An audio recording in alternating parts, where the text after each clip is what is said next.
नमस्कार दर्शक और श्रोतागण।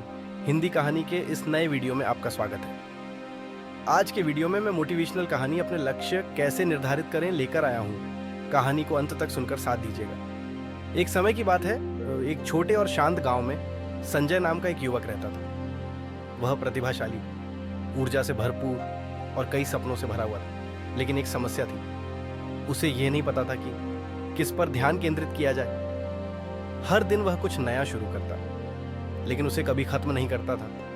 एक दिन वह खेती करने की कोशिश करता, अगले दिन वह एक दुकान शुरू करने के बारे में बात करता और अगले हफ्ते वह शिक्षक बनना चाहता था। कड़ी मेहनत करने के बावजूद संजय को ऐसा लग रहा था कि वह कहीं नहीं जा रहा है। एक शाम थका हुआ और निराश संजय गांव के एक बुद्धिमान शिक्षक साधु जी से मिलने गए। लोग उनके ज्ञान और शांत स्वभाव के लिए उनका सम्मान करते थे। संजय ने सम्मानपूर्वक प्रणाम किया और कहा, साधु जी, मैं जीवन में कुछ महान करना चाहता हूँ, लेकिन मैं खोया हुआ महसूस कर रहा हूँ। मैं सब कुछ आजमाता हूँ, लेकिन कुछ भी काम नहीं करता। मुझे क्या करना चाहिए? साधु जी मुस्कुराए और बोले, मेरे बच्चे, तुम बिना दिशा की नाव की तरह हो। मैं तुम्हें एक कहानी सुनाता हूँ जो तुम्हारा मार्गदर्शन करेगी। कई साल पहले उन्होंने शुरू किया। देव नाम का एक लड़का था जिसे तुम्हारी ही तरह भ्रम था। उसके कई सपने थे, लेकिन कोई स्पष्ट रास्ता नहीं था। एक दिन एक यात्री ने देव को एक साधारण नोटबुक दी और कहा, अपना लक्ष्य लिखो, इसे चरणों में तोड़ो और हर दिन एक एक करके इसका पालन करो। पहले तो देव हंसा। उसने नहीं सोचा था कि इतनी सरल चीज उसका जीवन बदल सकती है, लेकिन उसने कोशिश की। उसने एक स्पष्ट लक्ष्य लिखा, एक सफल बढ़ई बनना। फिर उसने इसे तोड़ दिया। कौशल सीखना, उपकरण प्राप्त करना, साधारण फर्नीचर बनाना और खरीदार ढूंढना। हर सुबह देव अपना लक्ष्य पढ़ता था। हर शाम वह लिखता था कि उसने उस दिन क्या हासिल किया। धीरे धीरे चीजें बदलने लगी। उसका ध्यान मजबूत हुआ और उसके प्रयास अधिक समझदारी भरे हो गए। उसने इधर उधर की चीजों पर समय बर्बाद करना बंद कर दिया और एक स्पष्ट रास्ता बनाना शुरू कर दिया।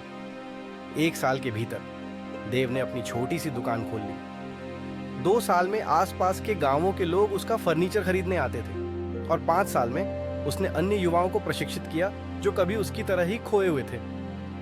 संजय ने बड़ी आंखों से सुना।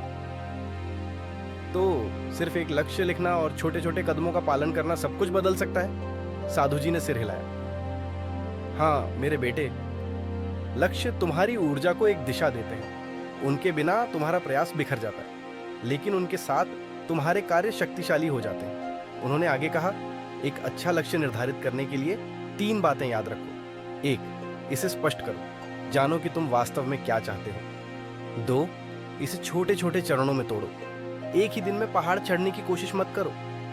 3, समीक्षा करो और समायोजित करो। जीवन बदलता है और तुम्हारी योजनाएं भी बदल सकती हैं। प्रेरित और आशावान होकर संजय उस रात घर गया और एक लक्ष्य लिखा, अपना सब्जी का व्यवसाय शुरू करना। उसने कदम सूचीबद्ध किए, अनुभवी किसानों से सीखना, पैसे बचाना, बाजार में एक अच्छी जगह ढूंढना और ग्राहकों के साथ अच्छा व्यवहार करना। हर दिन उसने सिर्फ एक कदम पर काम किया। कुछ ही महीनों में उसने सब्जियां बेचना शुरू कर दिया। वह सुबह जल्दी उठता, हर ग्राहक को मुस्कुराता और धीरे धीरे अपना नाम बनाता गया। वह सीखता रहा, सुधार करता रहा और अपने लक्ष्यों को समायोजित करता रहा। वर्षों बाद संजय क्षेत्र के सबसे सफल युवा व्यापारियों में से एक बन गया। जब किसी ने उसकी सफलता का रहस्य पूछा तो उसने मुस्कुराते हुए कहा, एक लक्ष्य निर्धारित करो, हर दिन एक कदम उठाओ। इस तरह तुम एक बेहतर जीवन बनाते हो। ये कहानी बताती है कि एक स्पष्ट लक्ष्य के बिना प्रयास व्यर्थ जाता है, लेकिन जब आप एक उद्देश्य निर्धारित करते हैं, उसे तोड़ते हैं और उस पर प्रतिदिन काम करते हैं, तो सफलता मिलती है। छोटा शुरू करो, केंद्रित रहो और चलते रहो। इस तरह आप लक्ष्य निर्धारित करते हैं। दोस्तों, ये कहानी कैसी लगी कृपया कमेंट में जरूर बताएं। आज के लिए कहानी समाप्त हुई। कल फिर एक नई कहानी के साथ उपस्थित होऊंगा। तब तक के लिए मैं कथावाचक अनु ब्रदर्स विदा लेता हूं। नमस्कार।